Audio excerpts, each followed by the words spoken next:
एक युद्ध हुआ हमारे भारत में, उस युद्ध का नाम है महाभारत।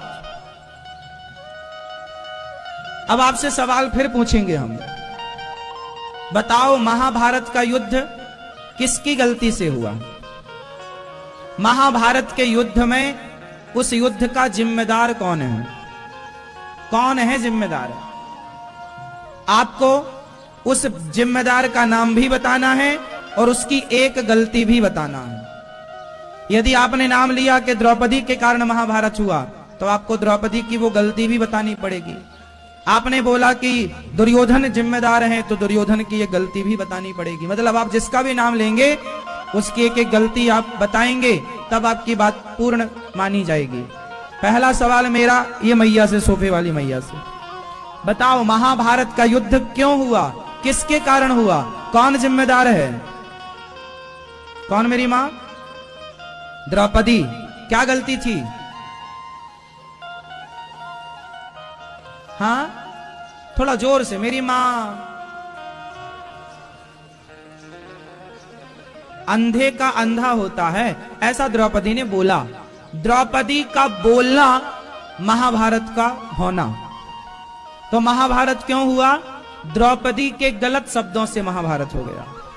ये मैया ने कारण बताया। बात ठीक है मैया, अब ध्यान से सुनो और इतिहास की घटनाओं से हमें सीखना है। द्रौपदी ने गलत बोला कि अंधों के अंधे होते हैं और हंस दिया, इसके कारण महाभारत हुआ। इसलिए आप किसी को देखकर हंसना मत और किसी को कुछ भी मत बोलना, क्योंकि उन शब्दों से महाभारत हो सकता है, हो चुका है द्रौपदी के शब्दों से। ये मैया ने ऐसा बोला है, ठीक है? इसलिए आप लोग कुछ भी ना बोला करो। मेरी मां बोलती हो। चलो दादाजी बताएंगे दूसरा कारण, महाभारत का युद्ध क्यों हुआ, कौन जिम्मेदार था, किसके कारण हुआ। एक व्यक्ति का नाम बताओ जिसके कारण महाभारत हुआ, और उसकी एक गलती भी बताना। बताओ कि कौन सी गलती की। दो उत्तर। आप तो हम सबसे अधिक तजुर्बे वाले व्यक्ति हैं, अनुभवी हैं, उम्र ज्यादा है आपकी, उम्र का भी अनुभव होता है। शेयर करो जरा हमारे संग, हमारा भी कुछ ज्ञान बढ़े आप जैसे महापुरुषों के संग में। बताओ महाभारत किसकी गलती से हुआ, कौन जिम्मेदार है महाभारत का? भैया बताएंगे बगल वाले। हाँ? दुर्योधन। क्या गलती की थी उसने?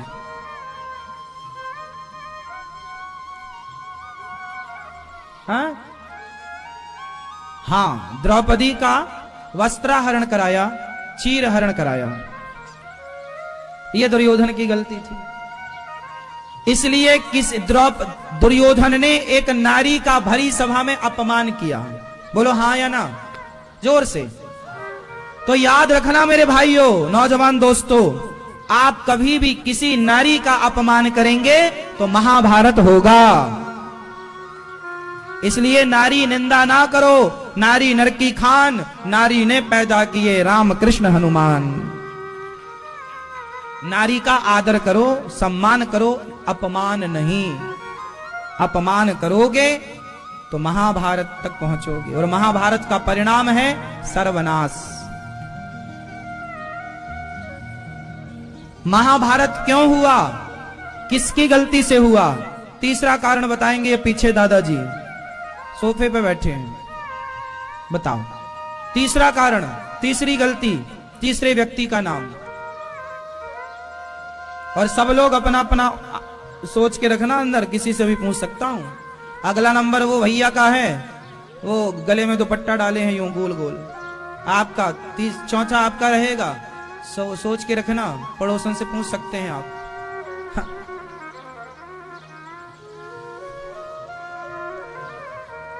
भैया दादाजी आप बोलो। हाँ, अर्जुन। अरे बताइए क्या गलती थी अर्जुन की?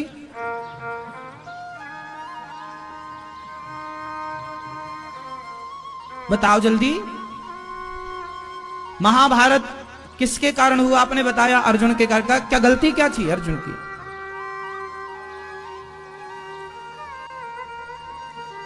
थोड़ा जोर से, यहां तक आवाज आए।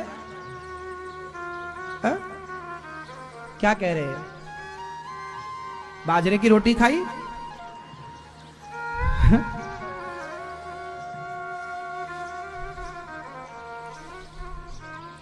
इनका तो जो नाम लिया वही नाम, अर्जुन नहीं जिम्मेदार है।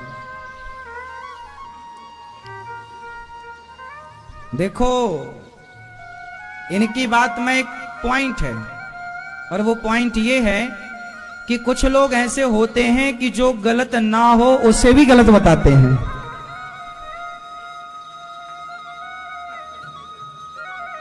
जो गलत ना हो,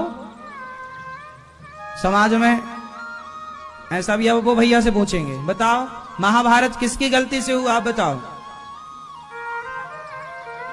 हाँ,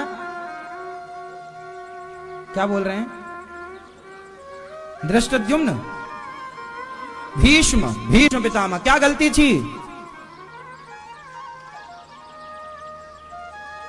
क्या गलती थी पितामह की? बोलिए। नहीं, वो बोलेंगे, वो अभी आपसे पूछेंगे। चलो, इन्होंने नाम तो ठीक लिया, गलती क्या बताई?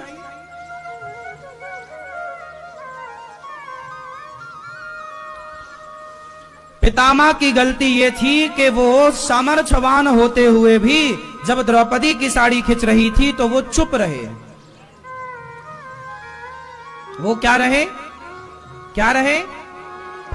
चुप रहे। और याद रखिएगा, यदि आप गलत को चुपचाप देख रहे हैं तो भी महाभारत होगा। इसलिए गलत को चुपचाप मत देखिए, गलत का विरोध कीजिए और सत्य का साथ दीजिए।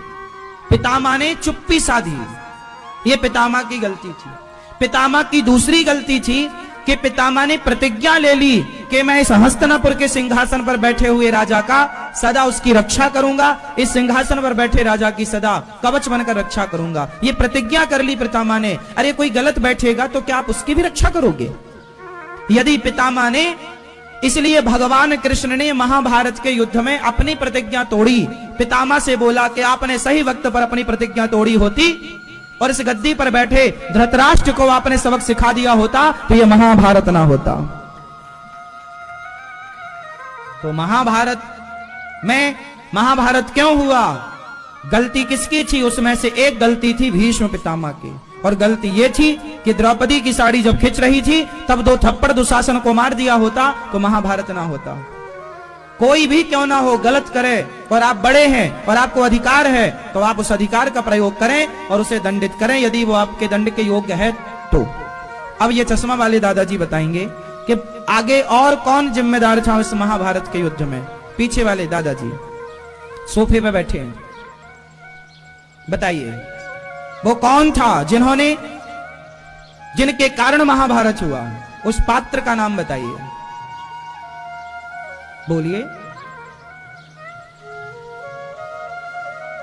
कोई एक नाम बताइए। गलत भी नाम बताएंगे तो नंबर नहीं कटेंगे।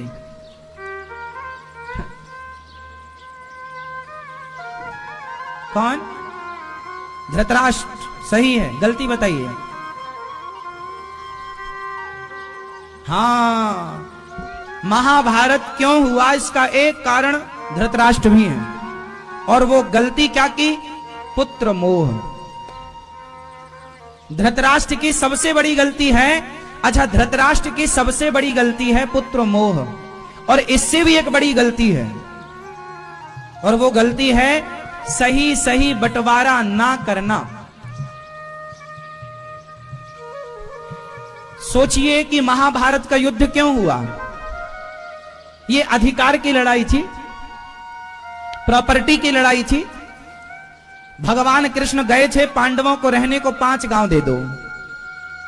क्या बोला भगवान ने? 5 गांव दे दो।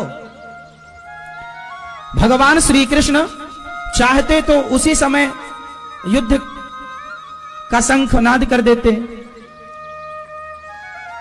अच्छा, पांडव राजा कहां के थे? इंद्रप्रस्थ के। और धृतराष्ट्र राजा कहां के थे? हस्तिनापुर। हस्तिनापुर मतलब वर्तमान की मेरठ, और इंद्रप्रस्थ मतलब वर्तमान की दिल्ली। पांडव दिल्ली के राजा थे, उनको बंटवारे में दिल्ली दे दी गई थी, बंजर भूमि दी गई थी धृतराष्ट्र के द्वारा, पर पांडवों ने संतोष किया और उसे उपजाऊ बनाकर खूब बढ़िया वहां पे महल बनवाए। उस महल को देखकर दुर्योधन की आंखें चक्काचौंध खा गईं और उस समय उसने सोचा कि मैं पांडवों का धन भी हड़प लूं। उस हड़पने के चक्कर में उसने जुआ का षड्यंत्र रचा और जुए में पांडवों की सारी संपत्ति जीत ली और बोल दिया कि यदि तुम 12 साल का वनवास और 1 वर्ष का अज्ञातवास पूरा करके आओगे तो तुम्हारा जीता हुआ राज्य वापस दे दिया जाएगा। ऐसा धृतराष्ट्र ने घोषणा की। ऐसी घोषणा किसने की? धृतराष्ट्र ने कि यदि तुम 12 साल का वनवास और 1 वर्ष का अज्ञातवास पूरा करोगे तो तुम्हें पूरा तुम्हारा स्थान दे दिया जाएगा। अब लो,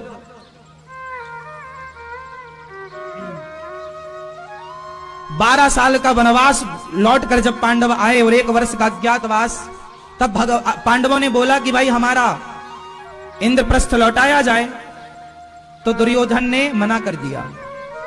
जब मना किया तब भगवान शांति दूत बनकर गए और शांति दूत बनकर भगवान ने कहा, दुर्योधन वर्षों तक वन में घूम घूम बाधा विघ्नों को चूम चूम सह धूप घाम पानी पत्थर, पांडव आए कुछ और निखर।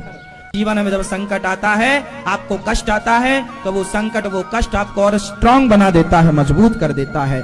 पांडवों को उनके 12 साल के वनवास ने उन्हें और जीवन में दुख मिले तो घबराना मत, क्योंकि वो दुख आपको मजबूत बनाएंगे। सोना जब आग में उतरता है तो मजबूत होकर लौटता है। बोलो हाँ या ना? वर्षों तक वन में घूम घूम बाधा विघ्नों को चूम चूम सह धूप घाम पानी पत्थर, पांडव आए कुछ और निखर। सौभाग्य ना सब दिन सोता है, देखें आगे क्या होता है। मैत्री की राह बताने को, सबको सुमार्ग पर लाने को, दुर्योधन को समझाने को, भीषण विध्वंस बचाने को भगवान हस्तिनापुर आए और पांडवों का संदेशा लाए। पांडवों का संदेशा लाए और भगवान ने सभा में बोला, दुर्योधन दो न्याय अगर तो आधा दो, 2 न्याय अगर तो यदि पूरा ना दे सको ना तो तुम इंद्रप्रस्थ भी आधा तुम रख लो और आधा पांडव संतोष कर लेंगे।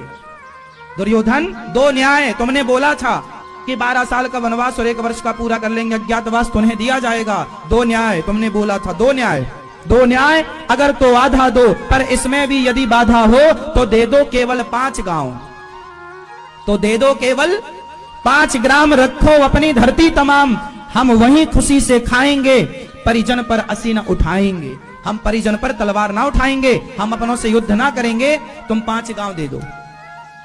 पर दुर्योधन वह भी दे ना सका, दुर्योधन वह भी दे ना सका, आशीष समाज का ले ना सका, उल्टे हरि को बांधने चला, उल्टे हरि को बांधने चला, जो था असाध्य साधने चला। जब नाश मनुज पर छाता है, पहले विवेक मर जाता है।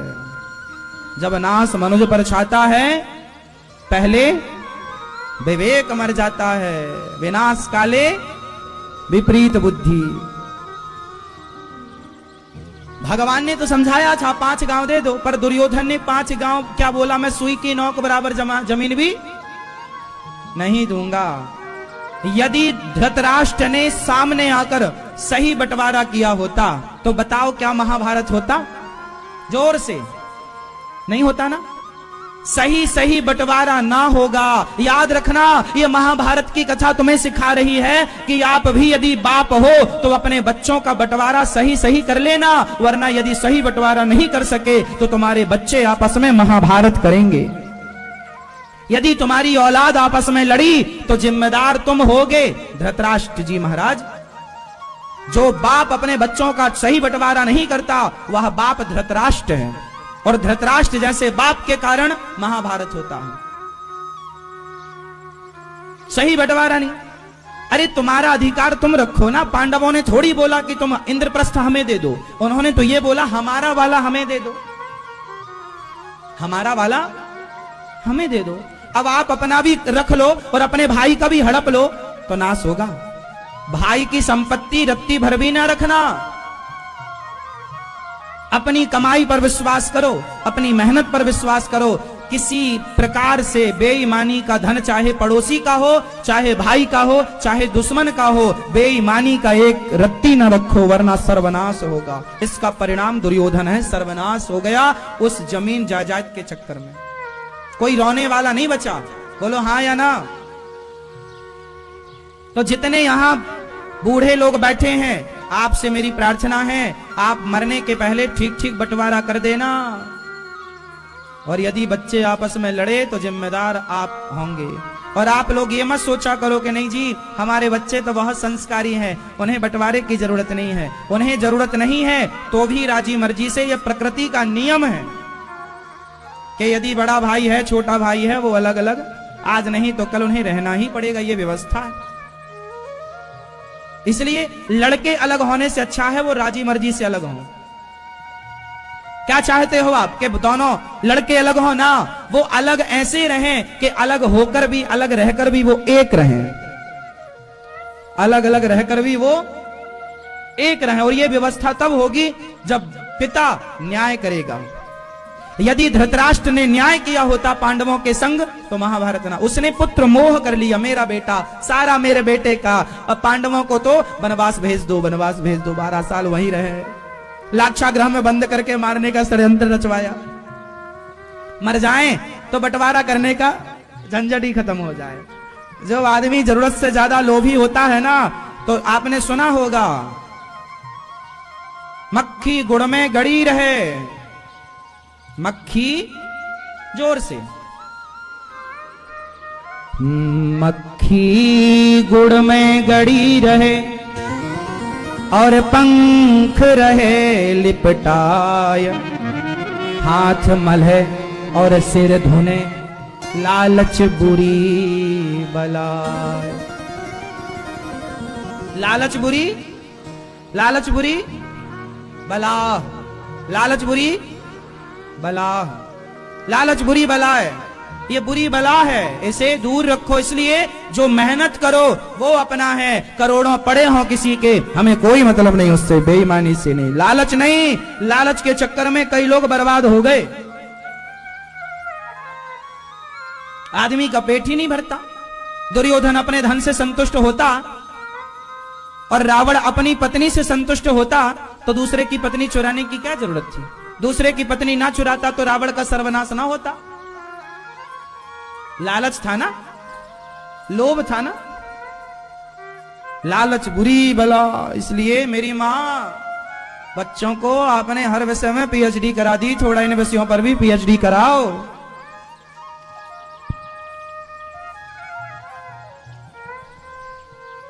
जरूरत से ज्यादा लोभ ना हानिकारक है मेरी मां। इसलिए कहते हैं गौ धन, गज धन, बाज धन और रतन धन खान, जब आवे संतोष धन, सब धन धूरी समान। सबसे बड़ा धन है, सबसे बड़ा धन है, सबसे बड़ा धन संतोष। हमें ज्यादा नहीं चाहिए, जो है विधाता ने दिया, हम तो धन्यवाद करते हैं।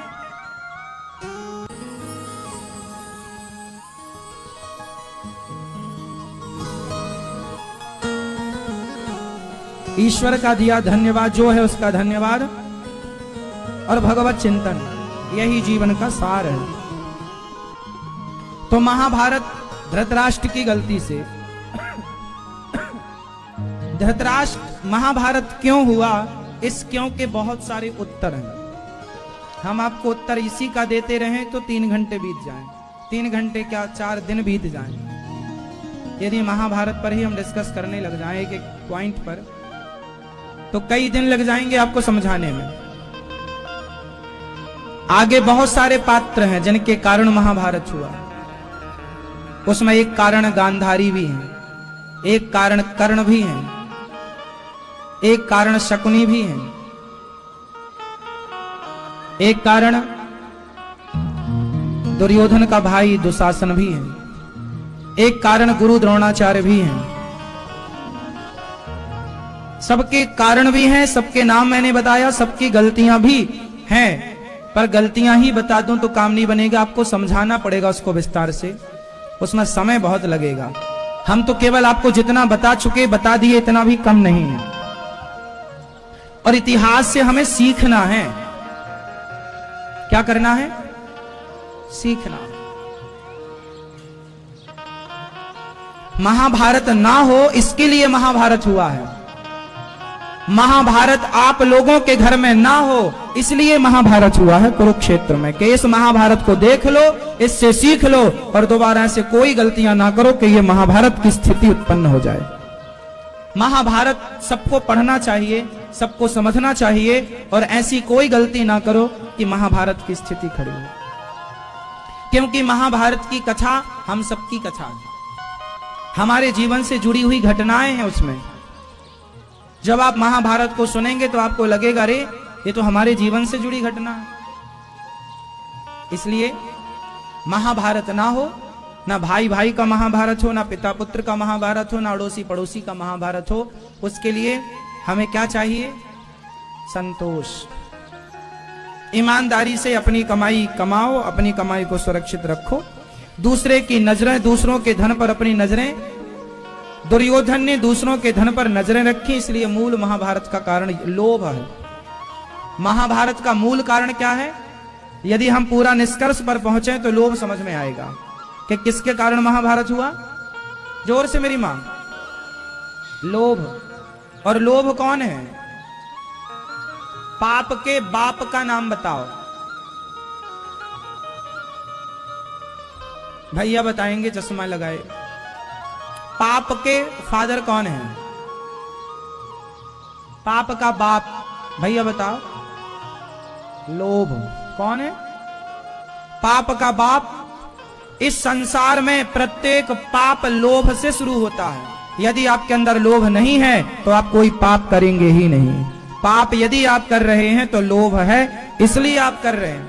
आप झूठ बोल रहे हैं तो झूठ बोलना भी पाप है, और ये पाप भी आप लोभ के कारण ही कर रहे हैं। आपको लोभ ना हो तो आप झूठ भी क्यों बोले? आप झूठ भी लोभ के कारण ही तो बोलते हैं, वरना आपको झूठ बोलने की क्या जरूरत है? हाँ या ना? तो मूल है लोभ। इसलिए लोभ को क्या दी गई उपमा? नरक के द्वार की। काम क्रोध मद लोभ सब नाच नरक के पंथ। 4 दरवाजे बताए नरक के। दरवाजे नरक के कितने होते हैं मेरी मां? मैया, ओ मेरी प्यारी मैया, नरक के कितने दरवाजे होते हैं? जोर से। कौन कौन से? काम। काम। काम मतलब रावण काम के चक्कर में फंस गया, पराई स्त्री। काम विषय वासना। काम। क्रोध। क्रोध मतलब गुस्सा, आपका गुस्सा नाक में रखा रहता है। ये सब नरक के दरवाजे हैं। काम, क्रोध, लोभ, काम, क्रोध, मद। मद मीन्स एटीट्यूड, अभिमान। अभिमान भी नरक का द्वार है। और लोभ। 4 नरक के। इन चारों से बच पाओ तो कल्याण है, नहीं बच पाओ तो नरक तो ले जाएंगे आपको ये चारों लोग। या तो आपको काम नरक पहुंचाएगा, या तो आपको क्रोध नरक पहुंचाएगा, या तो आपको आपका ईगो नरक पहुंचाएगा, या तो आपका लोभ आपको नरक पहुंचाएगा। 4 हैं, 5वां कुछ है ही नहीं। 4 के भीतर ही है पर सब कुछ। इसलिए इनसे बचो, और यही समाधान है कि इन चीजों से दूरियां बनाए रखो। विवेक ना जाने दो। जब नाश मनुज पर छाता है, पहले विवेक मर जाता है। विवेक ना मरे। और विवेक कहां से स्ट्रांग होता है? बिनु सत्संग विवेक ना होई। सत्संग करेंगे तो विवेक मजबूत होगा, और विवेक मजबूत होगा तो आप ना काम के अधीन, ना क्रोध के अधीन, ना लोभ के अधीन, ना किसी बुराई के अधीन। अभिमान तो छुएगा नहीं आपको यदि आप विवेकी हैं तो। चलो, महाभारत का युद्ध हुआ। 99 कौरव मारे गए। दुर्योधन की जंघा भीम भैया ने तोड़ी और 5 पांडवों की जीत हुई, भगवान की जीत हुई। भगवान ने पांडवों को जिताया और 100 की 100 कौरव में 99 मर गए। दुर्योधन मृत्यु की सैया पर है। अधर्म से मृत्यु हुई दुर्योधन की। जंघा पर गदा का प्रहार हुआ। जबकि युद्ध का नियम था कि जंघा पर गदा नहीं मारना है। बलराम जी ने आके बाद में भीम भैया को डांटा भी कि अब मैं तेरे से युद्ध करूंगा। तब भगवान कृष्ण ने रोका, ना भैया ये क्या कर रहे हो आप जाओ तीर्थ यात्रा पर। बोले नहीं, भीम ने गलत किया है, दुर्योधन की जंघा पर बाण ये मारा है गदा, जबकि गदा का नियम है कि आप सिर पर गदा नहीं मार सकते और जांघों पर गदा नहीं मार सकते, और इसने मारा। तब भगवान कृष्ण ने बलराम जी को समझाया, बलराम भैया आप क्या कह रहे हैं? आप कह रहे हैं कि भीम ने अधर्म किया? हाँ हाँ, भीम ने अधर्म किया, इसने युद्ध का नियम तोड़ा है। तब भगवान कृष्ण बोले, यदि भीम ने अधर्म किया तो भरी सभा में द्रौपदी की लाज लुटवाई इसने, और इसने कहा कि द्रौपदी आजा मेरे जंघाओं पर आकर बैठ जा, तो क्या दूसरे की नारी को अपनी जंघाओं पर बिठाना भैया क्या यह धर्म था? दाऊ भैया बताइए, क्या यह धर्म था? महाभारत में छल से पांडवों का सारा धन जीत करके उन्हें 12 साल का वनवास दे देना, क्या यह धर्म था? उनकी पत्नी को जीत कर उनकी पत्नी के बाल पकड़कर सभा में घसीटना, क्या यह धर्म था? जब अधर्म दुर्योधन कर रहा था तब आप कहां थे? अब अधर्म भीम कर रहा है तो आप आकर के यहाँ तांडव कर रहे हैं, चले जाइए यहाँ से। जब भगवान का गुस्सा भीम भैया, भगवान का गुस्सा दाऊ भैया ने देखा, दाऊ भैया ठंडे पड़ गए। दाऊ भैया बोले, कन्हैया तुम्हें क्या हो गया? हाँ हाँ, भगवान बोले हम अधर्म के साथी नहीं हैं, धर्म के साथी हैं, पर अधर्मी को अधर्म से मार देना ही धर्म है। इसने कौन सा धर्म किया था? इसने कब कब धर्म का मुंह देखा है? सारी जिंदगी इसने अधर्म किया, तो इसे भी अधर्म से मारा जाएगा? इसको कहां से धर्म की मौत मिलेगी? अधर्मी को अधर्म से मारना ही धर्म है। इसलिए इसके लिए अधर्म भी धर्म है। तुमने 10 बार अधर्म किया तो तुम्हारे लिए 1 बार अधर्म तो बनता है, क्यों जी? तुमने कब कब धर्म किया? निहत्थे अभिमन्यु को मारा, एक योद्धा से एक योद्धा युद्ध करेगा नियम बना था, एक योद्धा से 7 महारथियों ने युद्ध किया, अभिमन्यु को मारा। तब कहां थे दाऊ भैया आप? तब कहां था इसका धर्म? इसलिए जंघाएं तोड़ दी। दाऊ भैया को भगवान ने वहां से विदा किया। दाऊ भैया मतलब बलराम जी को विदा किया। भगवान साम दाम दंड भेद सबका प्रयोग करते हैं, छल बल सब, जो जैसे माने माने, गलत को गलत, सही को सही। भगवान ने सही को साथ, सही का साथ दिया, पर गलत को गलत तरीके से। भाई ये बताओ, कुछ लोग कहते हैं भगवान ने कौरवों के साथ छल किया। अब ये कौरव किसके लायक थे ये तो बताओ? क्या ये धर्म के लायक थे?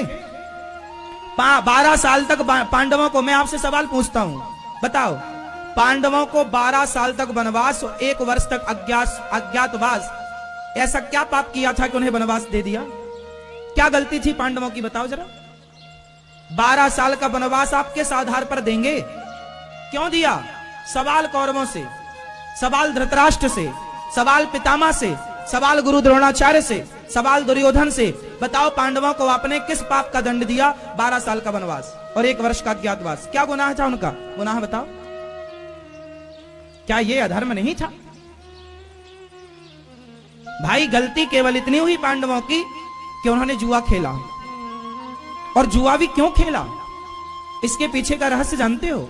धृतराष्ट्र ने बोला, अरे युधिष्ठिर, हमारे दुर्योधन की इच्छा है तुम जरा जुआ खेल लो, ऐसी टाइम पास वाला जोड़ी वाला खेल लेना। अब धर्मराज युधिष्ठिर जो थे ना, ये धृतराष्ट्र को अपना बड़ा पिता मानते थे और रिश्ते में बड़े पिता थे, तो बड़ा बाप भी तो बाप ही होता है ना साहब, क्यों जी? हम लोग अपने बड़े बाप का सम्मान बाप की तरह करते हैं या नहीं? बोलो हाँ या ना? हम लोग चाचा का भी सम्मान करते हैं और बड़े पिताजी का भी करते हैं, बोलो हाँ या ना? तो बड़े पिताजी बोल रहे हैं कि बेटा जरा जुआ खेल लो। भीम कभी, धर्मराज जी कभी जुआ नहीं खेलते थे। यदि धर्मराज जुआ खेलना जानते तो जुआ में एक भी दाव जीते नहीं। इसका मतलब है कि उनको जुआ खेलना नहीं आता था। वो हार गए क्योंकि उनको जुआ खेलना नहीं आता था। और फिर जो नहीं आता था तो खेला क्यों? क्योंकि बाप की आज्ञा थी, कहा था कि बेटा जरा खेल लो। तो आज तक बाप की कोई बात टाली नहीं, तो ये बात भी क्यों टालें? चलो भैया, टाइम वो जुआ हुआ था टाइम पास वाला, बाद में उसे सत्य में परिवर्तित कर दिया शकुनी ने और दुर्योधन ने। युद्ध का जुआ का नियम होता है, जो जुआ खेलेगा वही पासे फेंकेगा। पर दुर्योधन जुआ खेल रहा था और दुर्योधन के पासे शकुनी फेंक रहा था, जबकि धर्मराज युधिष्ठिर जुआ खेल रहे थे तो उनके पासे युधिष्ठिर ही फेंक रहे थे। भगवान कृष्ण को बुला लिया होता युधिष्ठिर जी ने कि आप आओ हमारे पास से फेंकने, तो फिर भगवान के फेंके पास से भारी पड़ते, शकुनी के पास से फेंके भारी ना पड़ते। पर नियम तो यह होता है कि यदि हम जुआ खेल रहे हैं तो हम ही पास से फेंकेंगे। क्यों जी, हाँ या ना? तो अधर्म तो वही था ना। अधर्म तो पहला अधर्म तो यह था कि षड्यंत्र के तहत पांडवों को जुआ खिलाया, पहला। दूसरा, जुआ में अधर्म कर लिया कि जुआ खेलने वाला दुर्योधन था और पास से क्यों फेंकेगा शकुनी? उत्तर दो, क्यों फेंकेगा? इसलिए फेंका कि धृतराष्ट्र का साला था और दुर्योधन का मामा था। तो खेलकूद में भी तुम रिश्तेदारी लगाओगे, परिवारवाद? ये कौन सा धर्म था भाई? और जब देखो अधर्म किया तो इसका परिणाम भी हुआ ना, सर्वनाश हुआ कि नहीं कौरवों का? बोलो हाँ, जोर से बोलो। इसलिए आपको क्या सबक मिली इस महाभारत से? जोर से अपनी बताओ, क्या सबक मिली आपको, क्या सीख मिली?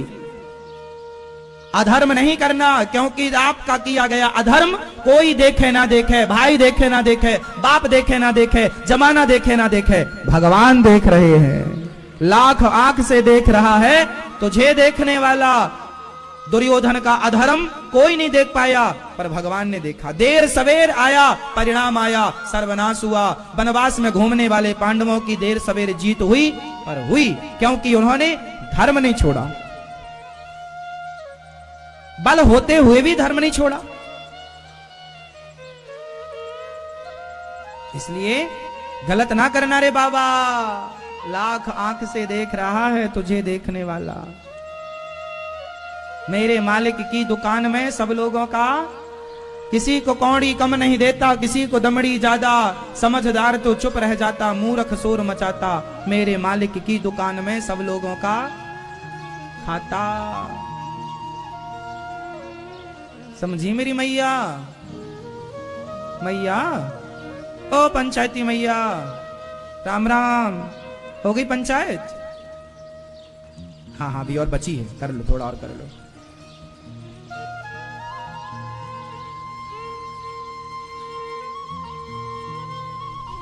दुर्योधन मारा गया।